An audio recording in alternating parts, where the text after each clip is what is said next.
But there was a visual texture to episode 2 that surpasses not only The Phantom Menace, but the first 3 Star Wars films. The blending of human actors, costume creations, elaborate sets, and those digital effects I thought was nearly seamless. This is a great-looking movie with distinct planet environments, sweeping astral landscapes, and even outer space rainstorms.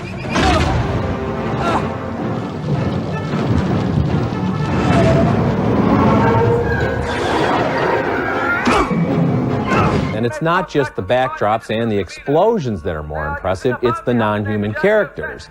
The Yoda of Attack of the Clones is so expressive and mobile that he makes the old Yoda look like the sock puppet he is. Do you think these cloners are involved in the plot to assassinate Senator Amidala? No, Master, there appears to be no motive. Do not assume anything, Obi-Wan. Clear your mind must be if you are to discover the real villains behind this plot.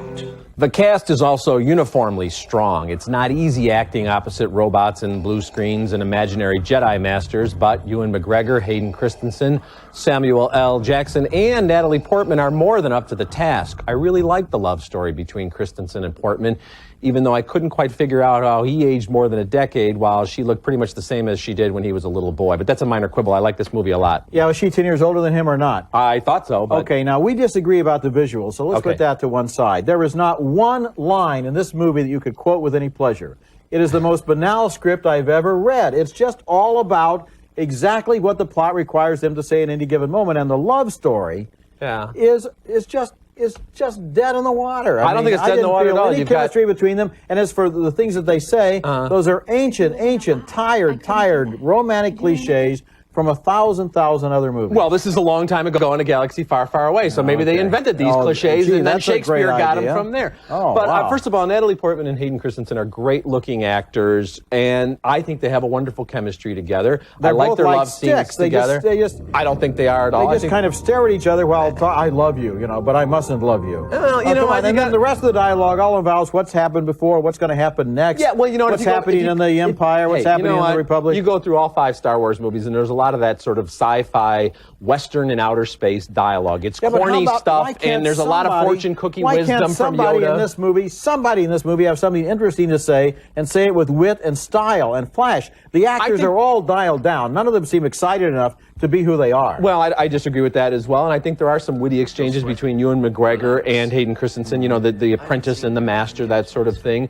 And it's a fun approach to the Star Wars story. This movie does not take itself as seriously as Phantom Menace does. And I think, you want to go back to the visuals, I think it looks great. Oh, well, I don't think it looks great. For example, you take Yoda. Now, you like this Yoda better than the other Yoda. Yeah, and you know what? Go back and look at that other Yoda.